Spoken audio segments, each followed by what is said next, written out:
All right. Well, here we are. This is the Bull family, really. This is Amanda, my wife, on my right or my left. I don't know. That's weird. Okay, that's backwards. And then we've got the two boys, Sam, who is questionable, and Young Bull, who is Jet. So, as you know, we're a family business. So we've all got Amanda and I do the marketing, both have a master's in marketing. And Sam is looking after community, and Jet is doing a whole bunch of stuff, helping in business and doing gameplay and etc. And so is Sam, for that matter. So lots of gameplay stuff. Okay, well, Sam, if you ask the questions, that's probably the easiest way to go. So let's start with the first one. What's the first question we've got? The first question is, and this was asked multiple times, any Revan ETA? Jet. Cool. Revan ETA is hopefully within 30 days. We'd like to get released to the VI3 so they can play the game and have a little move around. But obviously there can be delays. But our goal is definitely within 30 days. Okay. Yep. So the next question was more of a suggestion than a question, as they said.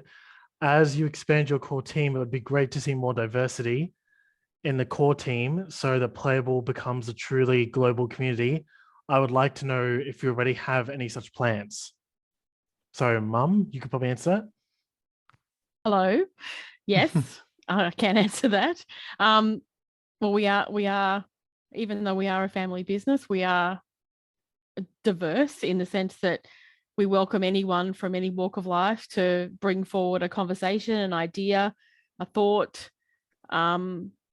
We're a very customer-centric company, and not because we've chosen to be this particular time, but because that's how John and I have worked constantly over the years. Is that it's the best way as marketers to communicate with people, to be focused on what our audience, what our customers, what our users, what our gamers want.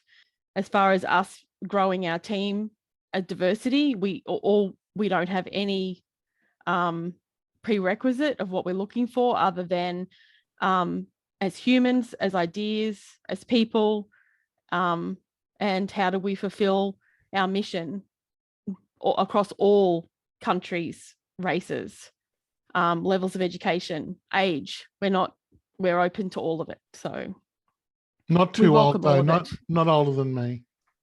I'm not older than me. That's the age cap right there. I'm already grumpy enough. I mean, yeah, I think Amanda's touched that pretty well. That like we have a policy in the company that there's no politics. So no left, no right. We don't care. Whatever you believe, that's fine. Just don't bring it to work. So it's we will hire anyone from any walk of life on one condition: they can do the job. All right. So we currently on our team, we have Russians, we have Indians, we have people from England, one person from Venezuela, several people from South America, another person from several people from America. The whole Revan team's from Michigan. We're talking to people in Eastern Europe at the moment. We've got Australians. We've got Sri Lanka. Yeah, we've got Sri Lanka, Philippines. So the team is very diverse already, and we don't care where you're from or what your background is, what your orientation is, what your sex is. We've tried to hire a woman just recently to be involved in the marketing team, and out of the 87 applications we got, 4 of them are women. So that makes it really hard to hire a woman when you've just cut your 87 into 4.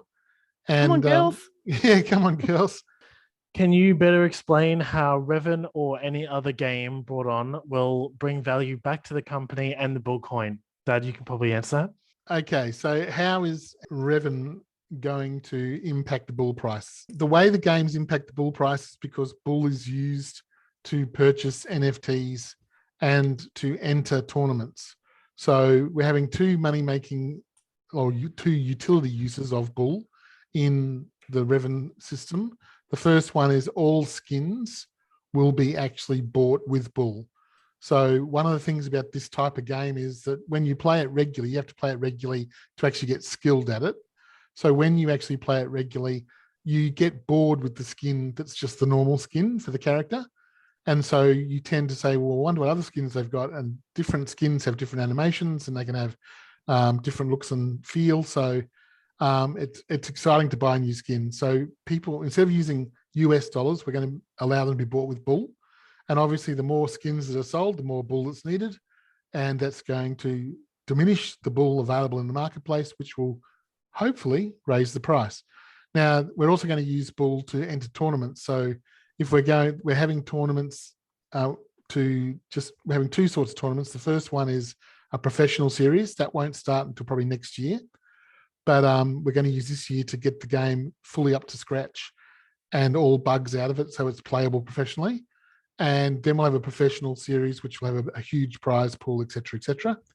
So the second tournaments we're going to have is going to be where you can pay $1.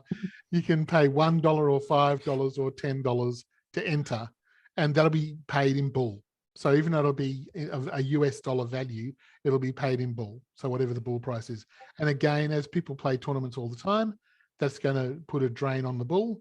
And the more the bull gets drained, hopefully, the higher the bull price will go. The next question is, will every game have its own token, or will the native token be the same for all of them? So I can answer that actually. So it'll depend on what type of game it is. At the moment, Revan looks like it'll just use bull because it doesn't have its own economy of like creating or making NFTs that we'll have to balance. It'll just be cosmetics that we sell from a store, for example. But in a game like a survival game or a farm game where you're actually creating NFTs and you're selling them to other players as part of an economy, that's when we'd probably have a native token for that game. Kind of like similar to Town Stars, they have their own token like for that reason, so they can balance the economy much more efficiently. Yeah. But yeah, Revan doesn't look like it'll have its own token. It'll probably be bull. Yeah. So the next question is, can we have another bonus sale of nodes like the previous sale where we got bull back? So Dad, you can probably answer that. The answer is we'll definitely have more in the future. Right now, we don't want to do this weekly.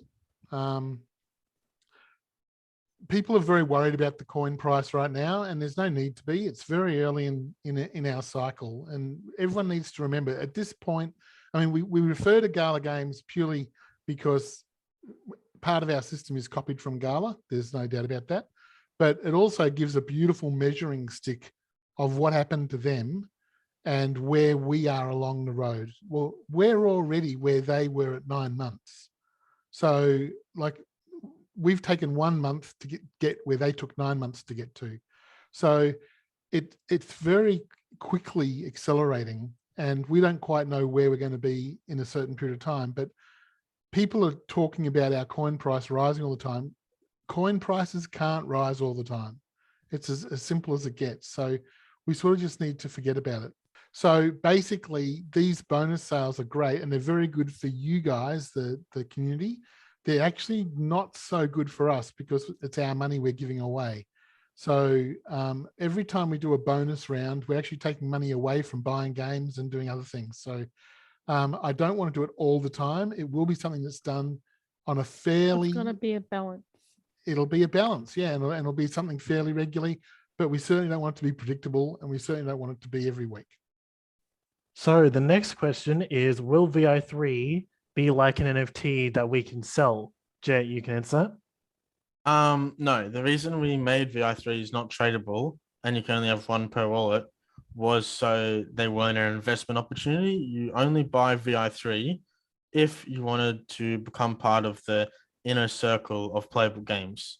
Yeah. That was the reason we made it that way, and it's going to stay that way most likely permanently. So yeah, and it's going to get quite expensive over time to get into that club. Yeah, as the coin gets to 10 cents, then that's $1,000 to enter. I don't know if it ever the coin hits gets 50, to 10 cents. If it ever hits 50 cents, then it's going to be $5,000 to be a VI3, and by then that'll be an exclusive club. And most people who joined would have been in the early stages of play, but when they're the people we want to reward. So yeah, awesome. Absolutely. Will there be paid marketing within Revan / our other games For example, will Red Bull sponsor the games by having a billboard on the map? Dad, you can probably answer that. I'm not sure whether Red Bull's sponsoring. If someone could tell me, that'd be good. I'd Hello, like. Red Bull. Do you want to sponsor our map? It's interesting. This is an interesting question because I actually, Michael, the CEO, and myself years ago actually took this to Atari and Sony to actually have advertising inside arcade games. And this was what I thought at the time was a brilliant idea.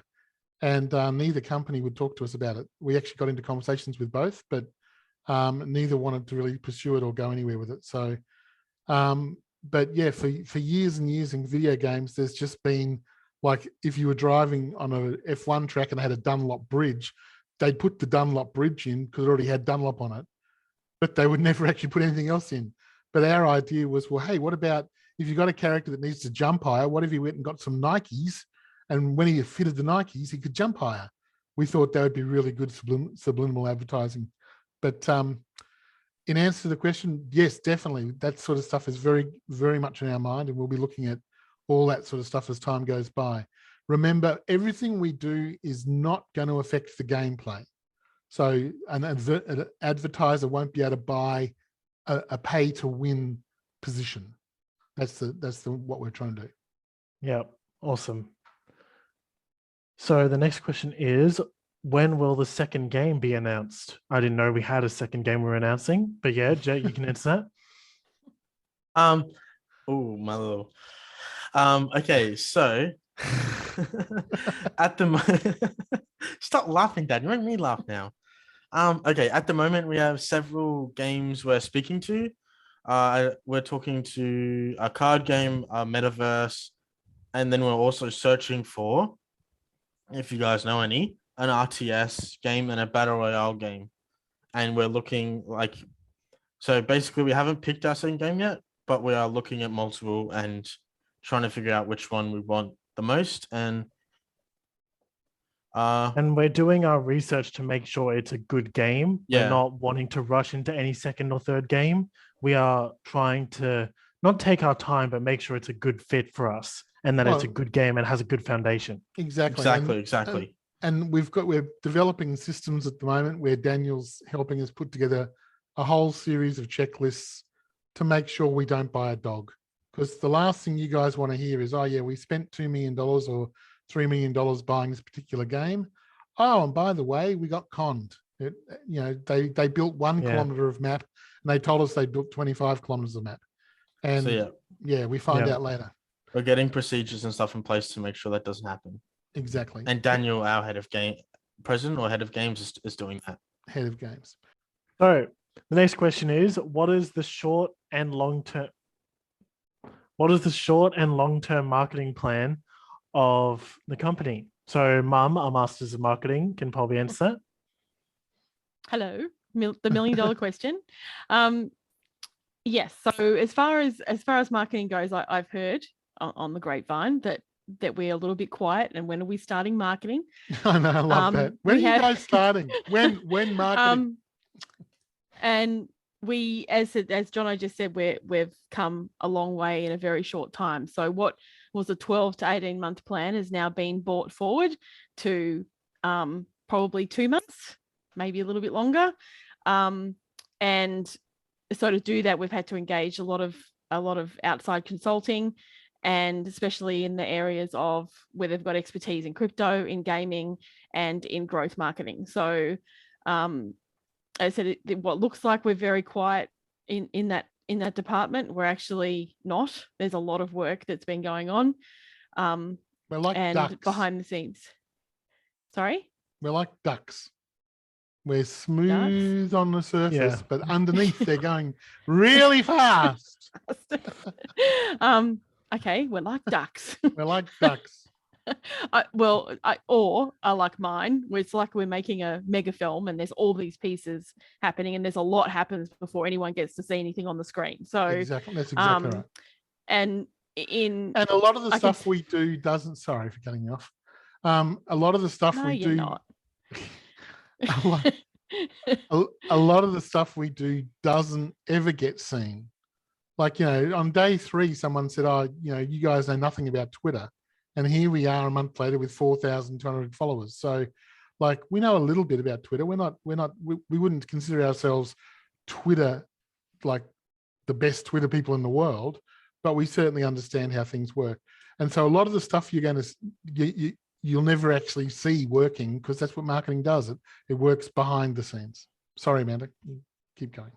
Oh, and a lot of it is just is day to day as a communication. So, as I mentioned before, we're a customer centric business. The 3 in the bull is not an accident. It's honoring the 3 parts of this business in equal measure, which is the community, the players, and the company.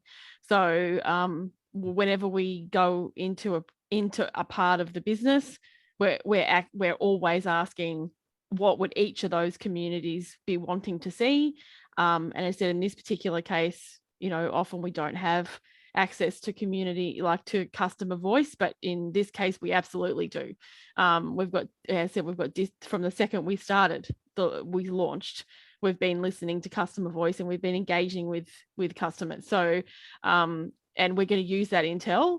We're always thinking about the gamers, the community, and the company. Yeah. Cool. And how do we honor all 3?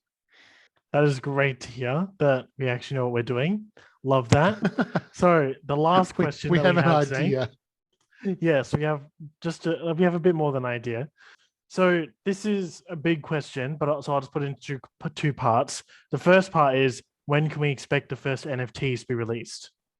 2 to 3 months, and those will be the free ones, most likely, for the VI3s and the node owners. So you'll all get one of each skin if you own if you have a VI3 pass and if you have a node.